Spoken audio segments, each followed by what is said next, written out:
Thank you for being here. I feel like in this conference, we're just getting to the hump of the first day. There ought to be sort of medals or mugs or T-shirts given to those people who've made it so far, even if you're sitting in comfortable couches. You've been working hard.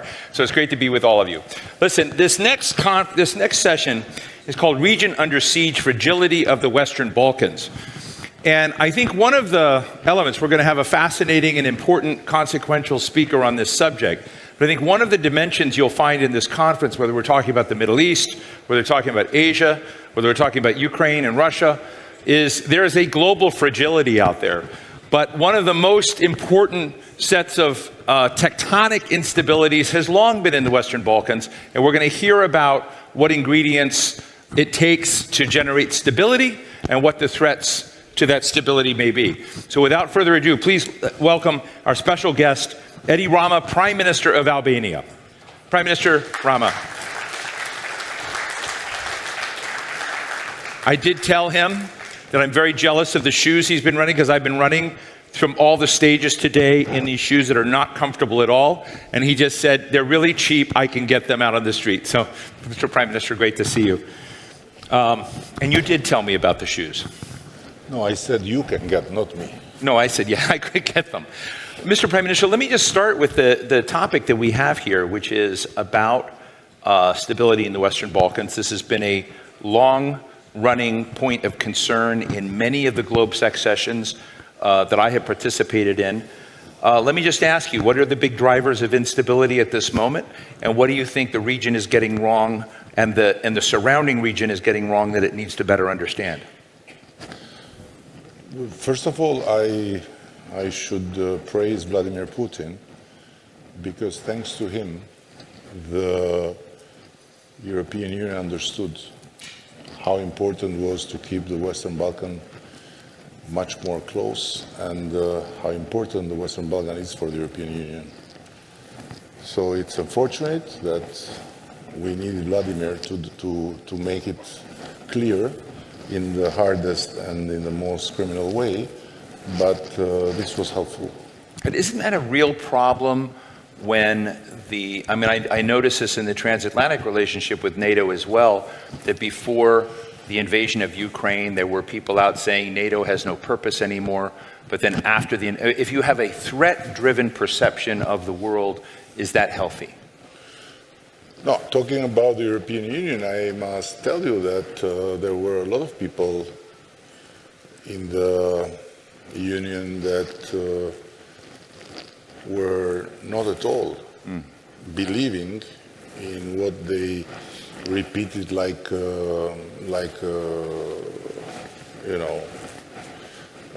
mantra, that the Western Balkans should be part of the European Union, that your place is the European Union, that one day you'll be in the European Union, and making it for us like the communists once upon a time, when they used to say our place is in the earth paradise, the red horizon is there for us, one day we'll reach.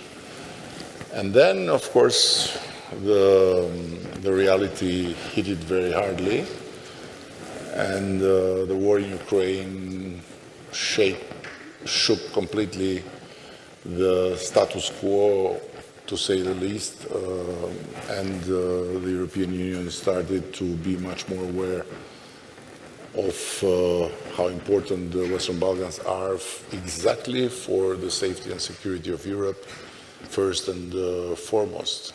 And I have to say that Ursula von der Leyen was fundamental in that, because she was the one that from day one started to try and reshape the narrative. But of course, she needed help from Putin to do it properly. And on this stage a little while ago where you're sitting, I was interviewing Brad Smith, the vice chairman and president of Microsoft, and he raised an incident that I had not known about.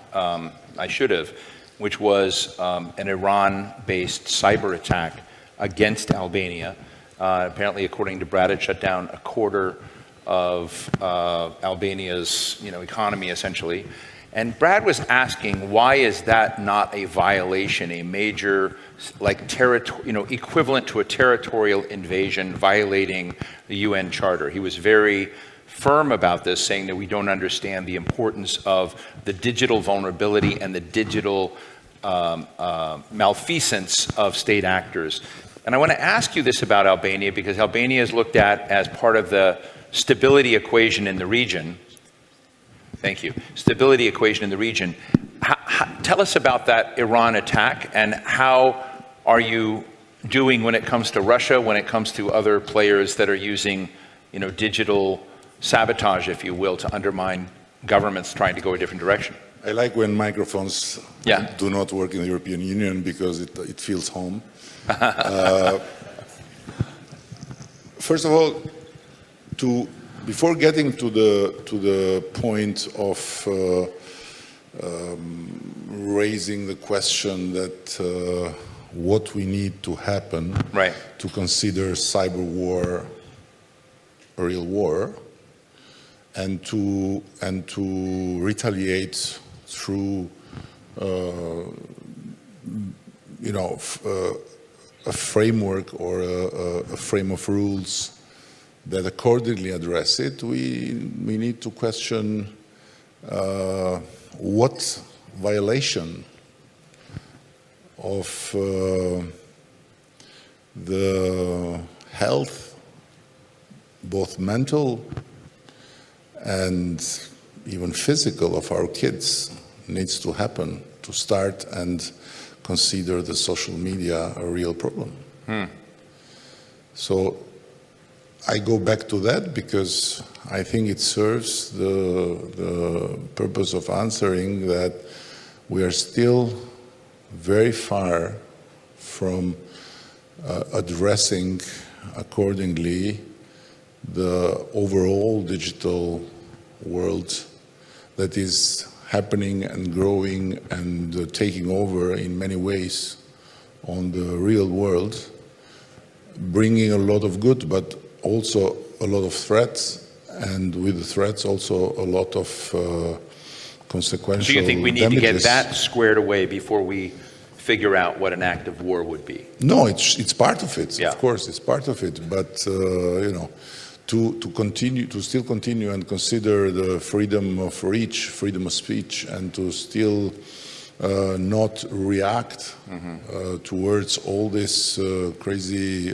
thing that is happening to our kids and to our communities and to our public opinions through all this incredible volume of information and disinformation and all this is absolutely irresponsible. Are we any good? And I use we in the sense of you and me and everyone on the side of wanting stability and growth.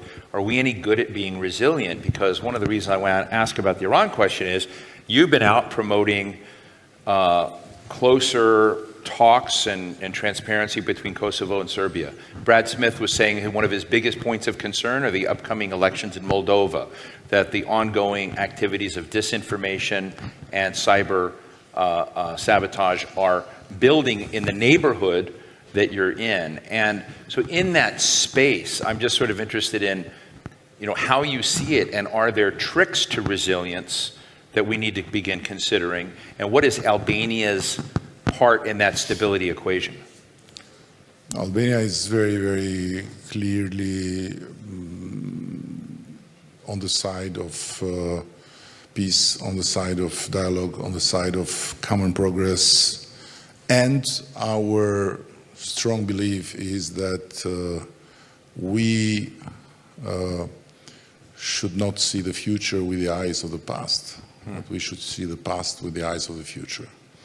And when you start from there, then many things become clear, and many obstacles become less problematic, and many steps can be undertaken. So in that regard, we have promoted peace and dialogue and cooperation with everyone. So I took the initiative to go and visit Serbia 68 years after the last visit. Right. And this was the start of something that I very much believe in, and I would say that Western Balkans today are in a much better place than they were, and we have never been better as Albania and Albanians. And this situation in the Western Balkans is also part of it. Right. But on the other hand, I have to say that I don't see anymore a big difference between us and the European Union. Of course, when it comes to the economy, we have an important gap to still fill. But on the rest, I don't see much difference. So I would say that we have always been Europeans, and we are Europeans, and this is not something that can be decided in Brussels.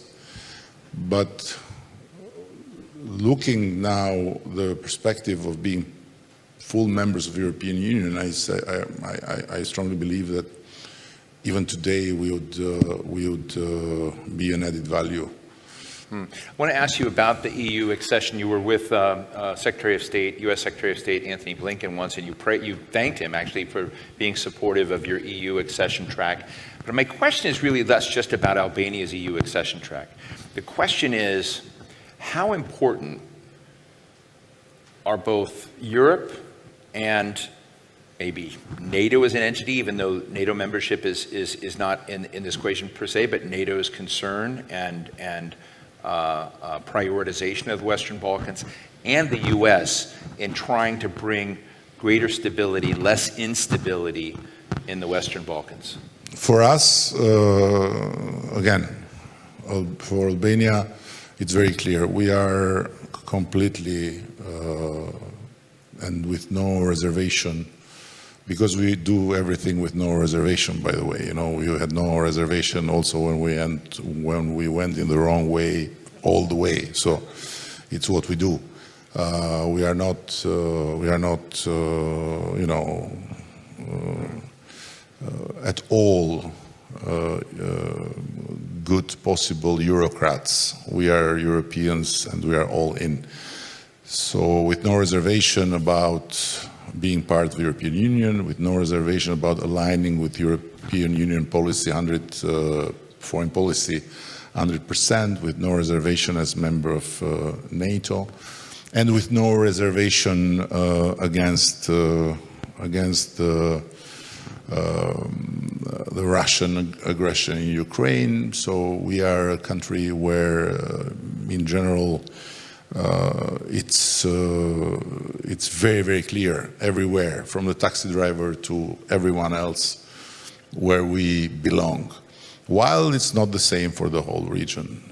You know, in Albania, Vladimir Putin popularity is between 1 point something to 1 point something else %. While there are countries in the region where Vladimir Putin is much more popular than Joe Biden or Kamala Harris, even, you know. So the thing is how to bring all this club, all this neighborhood together, to keep it together, and to integrate it fully in the European Union, which means to integrate it fully with the European values and principles, but also with the European Union and, of course, Euro-Atlantic way of looking at the foreign relations. And this is not an easy task. I'm going to ask our friends in the back just to give us a few more minutes, since we started a little bit late. We started with 15 minutes. I'm going to need a few more because I do want to get some Slido questions in. When you organize meetings with Balkan people, you have to make them longer. Because, get a few more minutes, yeah. Because, well, I want to ask you, I mean, there's one question I really want to ask, but then there are other questions I have to ask. But the one I really want to ask is, you have a reputation which is really interesting, and I want to learn from it. I think a lot of people, which is, you're known for having developed, you're the head of the Social Party, a very good relationship with many members of the Trump team when he was president, and with the Biden team. and you seem to be able to handle them from both sides. A lot of people would like to learn that skill. We have an election coming up back again with the former president. You've got Jared Kushner interested in developing a very prime piece of property in beautiful Albania, but you're also going to potentially have a successor to Joe Biden coming in. How do you, I don't want to make this about America, but I do want to make this about how do you navigate such interesting global personalities who probably significantly dislike each other, but somehow you're the centerpiece? Listen, I grew in a communist time under a ruthless communist regime. We were North Korea of Europe, and communists used to say the friends of our friends are our friends. The enemies of our friends are our enemies. And sometimes I see this also being the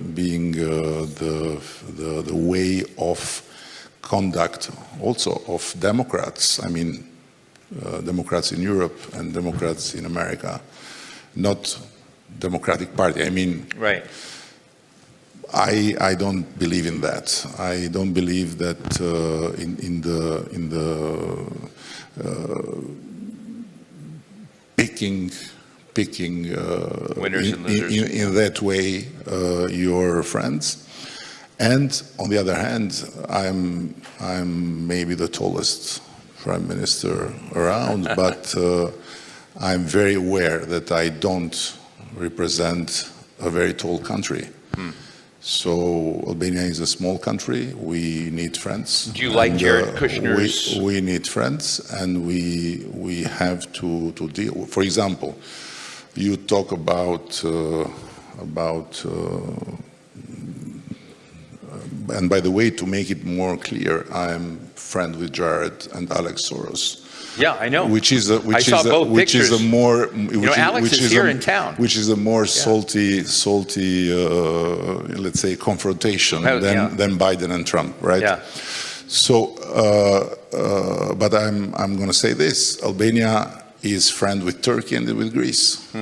So how can we pick side? How can we choose? No, I think you ought to open a school. We have to continue and strengthen the friendship with both. So I'm very good friend with Giorgia Meloni. She represents the right. I had to explain to my fellows on the left that it's not a good idea to think that if I go and talk to the meeting of her party where I'm invited to be considered a traitor, because this kind of categorizations are not helpful. Does it get you into complexity? Because, as I understand people are people. Yeah. And at the end, I always believe that talking to people and even disagreeing graciously is much better than not talking and fueling disagreements that can become very damaging for everyone. So how do you reconcile the deal you're doing now with Italy to create the, as I understand it, the asylum processing camps to begin? I think there are 2 of them.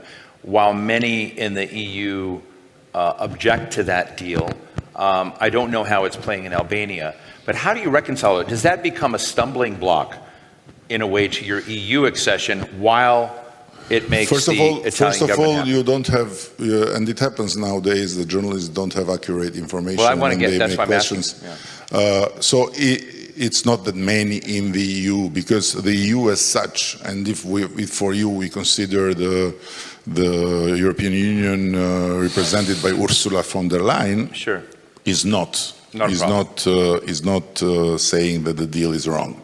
There are many among the, let's say, so-called progressive side of Europe that consider this deal a bad idea. And you ask me now how I can reconcile all that. It's not for me to reconcile, but for me is simply to be useful to friends, and for Albania is to be useful to friends. So if friends ask, you have to be there for them, and you don't need necessarily to agree 100%. Right. So, you know, we have gone in wars together, wars that we didn't choose. Sure. You choose. And we came with you, and we didn't question that, and we don't question that because this is how it should be. So, this being said, this deal is about a subject that is so big, is so important, is so defining for Europe and the way Europe should see itself and its future. I am talking about the problem of immigration, that to transform it in a quarrel between left and right, and to transform it in a never-ending conflict within Europe itself, shows first that while this problem is a problem of all Europe and is a European problem, Europe is not ready to act as one. And second, that instead of tackling the problem, it's much easier to, again, build the daily life in a party politics that do not bring anywhere. Right. So we got about a minute left, unfortunately, but let me get at least one or two Slido questions in. Let me ask you just real quickly, has Russia made any concerted efforts to undermine you or your government in recent times? Listen, we because of our history, as I said, we were North Korea of Europe. We were separate. So this city, Prague, for us was as unreachable as Washington or as Paris when we were under a communist regime. Because for our regime, both the West and the East, both the American imperialism and the Soviet social imperialism were the two sides of the same medal. So this was our history, and when the Russians decided to get rid of Stalin, we decided to stay loyal to Stalin. I told you before, we are all in. So even when United States and EU will disappear, we'll still be with you when with the European Union. Sure. Like this Japanese soldier in the forest that didn't know that the war was ended. So staying with Stalin and being a Stalinist country until 1990 made us the most not interested country in Europe about Russia. So just consider that. Since 1990 to today, there was never a visit in Moscow, I mean high level, and there was never a visit from Moscow. And nobody is missing that. So we don't want any bad for Russia. Russia is a great country, is a fantastic culture. I never understood, by the way, how it's possible that because of the aggression in Ukraine, Dostoevsky could be banned in some universities, or Stravinsky could be persona non grata in some ballet troops. Sure. This is part of the bad place we are somehow in our side of the world. But when it comes to Russia, we are not interested. There is no appetite. So that's why Russia cannot find many spies or many people that are ready to serve even for a little, for money to Russia. So Russia meddling in our politics, yes, we have had some things, but not major. Where Russia is very present and is very, very influential and can be really a problem is in other parts of the Balkans. And that's why we need Serbia and Kosovo to get out of that conflict. And that's why we need to keep Serbia on our side as much as possible. And that's why what you said in one of your questions is very important. More we connect the European integration with the integration in NATO, and more NATO is present through more countries in the Western Balkans will be better. I was among the very first to advocate Montenegro integration in NATO. At that time, there were many people, many countries were saying no, because they have Russian influence. And it proved to be very beneficial. So we have now Albania, Montenegro, and North Macedonia in NATO. Is much better than when we had only Albania from the Western Balkans. If we'll have also Kosovo in NATO, Bosnia, and Serbia it would make a difference. Further, it will make a big difference. Well, I really appreciate you giving us a snapshot of this. I personally find Albania to be one of the most fascinating countries, strategically consequential, also beautiful. So many of my friends have lived there and been there. It's a real honor to have you here giving this snapshot of what might be an equation of greater stability and your role in that. Please give a big round of applause to Edi Rama, Prime Minister of Albania. Thank you so much for joining us.